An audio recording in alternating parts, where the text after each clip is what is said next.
நம்மளோட தாத்தா பாட்டி காலத்தெல்லாம் பார்த்தீங்கன்னா, வீட்டுக்கு 5 பிள்ளைகள்லேருந்து 15 பிள்ளைக வரை இருந்தாங்க. இருந்தாலும் அவங்க வாழ்ன வாழ்க்கை ரொம்ப எளிமையா இருந்துச்சு. ஃபினான்ஷியலா அவங்க ரொம்ப கஷ்டப்பட்ட மாரிலாம் நம்ம பார்த்ததில்ல. அதுக்கு காரணம் அவங்க வாழ்ந்த அந்த எளிமையான வாழ்க்கை. அப்படிப்பட்ட சில விஷயங்கள மட்டும் தான் இந்த வீடியோல பார்க்க போறோம். Welcome to listing friend. இது மல்டிப்ளேயர் மணி சீரீஸ். பாட்டியின் சிக்கனம் தேவை இக்கணம். வாங்க வீடியோக்குள்ள போகலாம். நம்பர் 1, கடன் தவிர்க்கப்பட்டது. கையில இருக்கிறத வச்சு சாட்டிஸ்ஃபைடா வாழ்ந்தனால அவங்க பெருசா கடன் எதுவும் வாங்குன மாரி நம்ம யாரும் பார்த்ததில்ல. இரண்டாவது, வீட்டு சமையல் மட்டுமே. ரொம்ப வேண்டாம். ஒரு 20 வருஷத்துக்கு முன்னாடி பாருங்க. ஒவ்வொரு ஊர்ல 1 ஹோட்டல், 2 ஹோட்டல் இருந்தாலே பெருசா இருக்கும். காரணம் என்னன்னா, அவங்க ரொம்ப வெளிய சாப்பிட மாட்டாங்க. மோஸ்ட்லி ஹோம் குக்கிங் தான். மூன்றாவது, தங்களிடம் இருப்பதை கொண்டு திருப்தி அடைந்தனர். கூரை வீடுகளும், ஓட்டு வீடுகளும் அதிகமா இருந்த காலம் அது. என்ன இருக்கோ அத வச்சு சாட்டிஸ்ஃபைடா வாழ்ந்தாங்க. பணமா இருக்கட்டும், இருக்க வீடா இருக்கட்டும், உடையா இருக்கட்டும், உணவா இருக்கட்டும். நான்காவது, சொந்தமாக காப்பி தயாரித்தனர். மாசத்துக்கு ஒரு தடவையாவது எல்லார் வீட்லயும் அந்த காஃபி பீன்ஸ வாங்கி, அவங்களே வறுத்து, அவங்களே அதுக்கான சிக்கரி ஆட் பண்ணி, எல்லாமே அவங்க தான் பண்ணாங்க. அது பயங்கர எக்கனாமிக்கலா இருந்துச்சு. ஐந்தாவது, எளிமையாக ஆடைகளை துவைத்தனர். வாஷிங் லிக்விட் இருக்காது, வாஷிங் மிஷின் இருக்காது. இருந்தாலும் ஆடைகள அவங்களே வீட்ல துவைச்சாங்க. அதுவும் அழகான ஆடைகள உடுத்திட்டு தான் வெளிய வந்தாங்க. ஆறாவது, எந்த டிஸ்போசபிள்ஸையும் யூஸ் பண்ண மாட்டாங்க. Tissue papers, one use water bottle அந்த மாரி எதுவுமே அவங்க யூஸ் பண்ணதில்ல. அவங்களோட எக்கனாமிக்கலுக்கும் சரி, சுற்றுச்சூழலுக்கும் சரி, பாகம் விளைவிக்கிற எதையுமே அவங்க யூஸ் பண்ண மாட்டாங்க. ஏழாவது, பயன்படுத்திய பழைய ஆடைகளையும் மீண்டும் பயன்படுத்தினர். 80ஸ், 90ஸ் கிட்டுக்கு தெரியும். அவங்க அன்னை உடுத்தின பேண்ட் சட்டை கண்டிப்பா நம்மளுக்கு தான் வரும்ன்னு சொல்லி, அந்த மாரி 3, 4 பேர் கூட வர்ற அளவுக்கு யூஸ் பண்ணுவாங்க. எதையுமே அவ்வளோ சீக்கிரம் கழிக்க மாட்டாங்க. எதையும் வேஸ்ட் ஆக்க மாட்டாங்க. எட்டாவது, பருவகால உணவுகள் பாதுகாக்கப்பட்டன. இப்போ ஒரு மாங்காய் சீசனே வருதுன்னா, அந்த மாங்காவ உலர வச்சு தனியாவும், ஊறுகாய் போட்டும், நெறைய விதத்தில பெரிய பெரிய கண்ணாடி பீங்கான்ல அடைச்சு, ரொம்ப நாளைக்கு யூஸ் பண்ணுவாங்க. அது சீப்பா கிடைக்குதுன்னு தெரிஞ்சுச்சுன்னா, வாங்கி அத ஸ்டோர் பண்ணி வச்சுருவாங்க. ஒன்பதாவது, எந்த குளிர்பானங்களும் பயன்படுத்தப்படவில்லை. டீ, காஃபி சாப்பிடுவாங்க. அது இல்லாம நீராகாரம் சாப்பிடுவாங்க. இந்த கூல் ட்ரிங்க்ஸு நெறைய இப்போ மொஜிட்டோ என்னென்னமோ சொல்றோம். எதுவுமே அவங்க யூஸ் பண்ணதில்ல. அதுவுமே யூஸ் பண்ணுற டீ, காஃபி வீட்ல தான் போடுவாங்க தவிர, கமர்ஷியலா எங்கேயும் யாரும் அதிகமா யூஸ் பண்ண மாட்டாங்க. பத்தாவது, தொலைக்காட்சி அதிகமாக பயன்படுத்தப்படவில்லை. சேனல்ஸும் அதிகம் இல்ல. ஓடிடி எதுவுமே இல்ல. அதனால கூட இருந்திருக்கலாம்.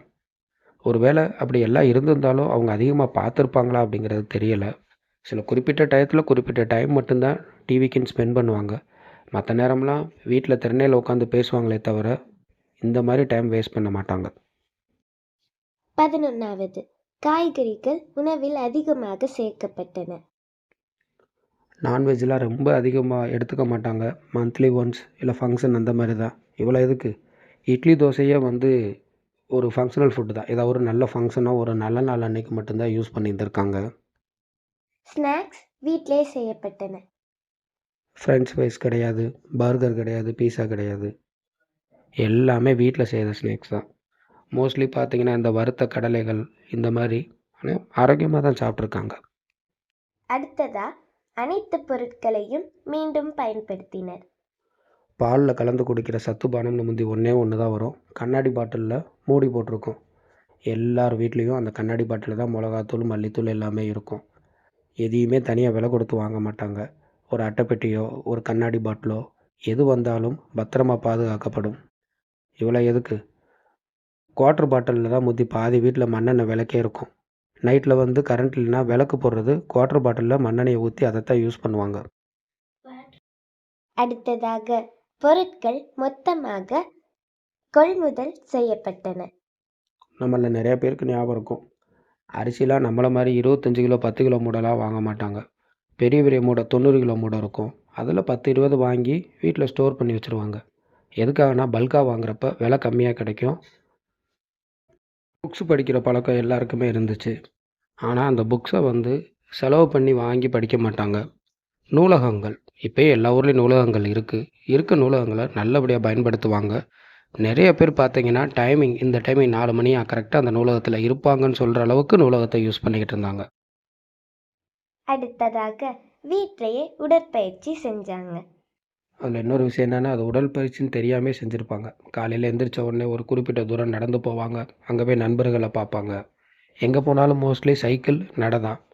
அவங்கள பொறுத்த வரைக்கும் அவங்களோட ஆக்டிவிட்டீஸே வந்து ஒரு எக்ஸசைஸாக தான் இருந்துச்சு.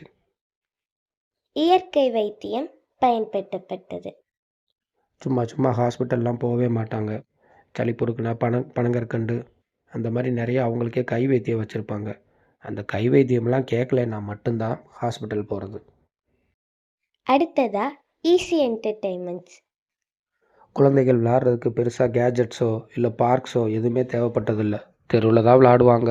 அவங்களுக்குன்னு சில கேம்ஸ் இருக்கும். அந்த கேம்ஸ்லேயே அவங்க சாட்டிஸ்ஃபை ஆனாங்க.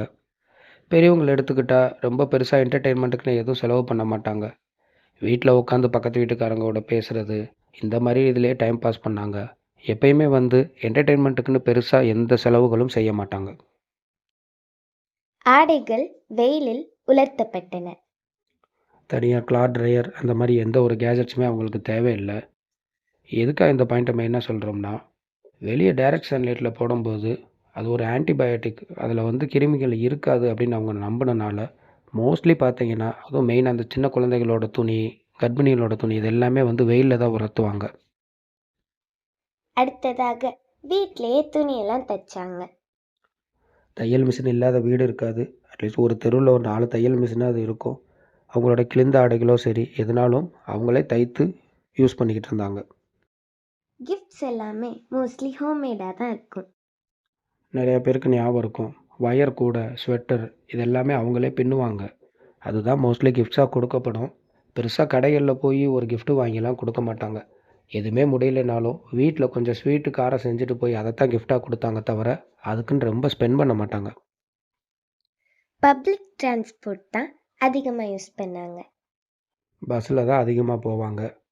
கார்லாம் பார்த்தீங்கன்னா ஊருக்கே 1 கார் 2 கார் தான் இருக்கும். மோஸ்ட்லி அவங்க யூஸ் பண்ணது எல்லாமே பப்ளிக் டிரான்ஸ்போர்ட்டு தான். ரொம்ப தூரம் போகிறாங்கன்னா ட்ரெயின் யூஸ் பண்ணுவாங்க. அடுத்ததாக மதிய உணவு கொண்டு செல்லப்பட்டது. ஸ்கூல் ஸ்டூடெண்ட்ஸாக இருந்தாலும் சரி, காலேஜ் போகிறவங்களா இருந்தாலும் சரி, வேலைக்கு போகிறவங்க வயக்காட்டுக்கு தான் வேலைக்கு போவாங்க. அவங்களுமே சரி கையில் அவங்களுக்கான மதிய உணவை கொண்டு போயிடுவாங்க. அதிகமாக உணவுக்கு வெளியே பணம் செலுத்த மாட்டாங்க. வீட்டு வேலைக்குன்னு ஆள்கள் வச்சுக்க மாட்டாங்க. சமைக்கிறதுக்கு ஒருத்தர், பாத்திரங்களை ஒருத்தவங்க, வீடை மாப்போடுறதுக்கு ஒருத்தவங்க அந்த மாதிரிலாம் எதுவுமே இருக்காது. அவங்களோட ஒர்க்கை அவங்களே செஞ்சுக்கிட்டு இருந்தாங்க.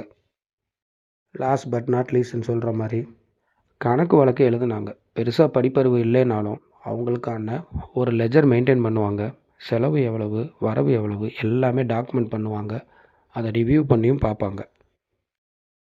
நம்ம லிஸ்டிங் பிரிண்ட்க்கு மறக்காமல் சப்ஸ்கிரைப் பண்ணிடுங்க. லைக் பண்ணுங்கள், கமெண்ட் பண்ணுங்கள்.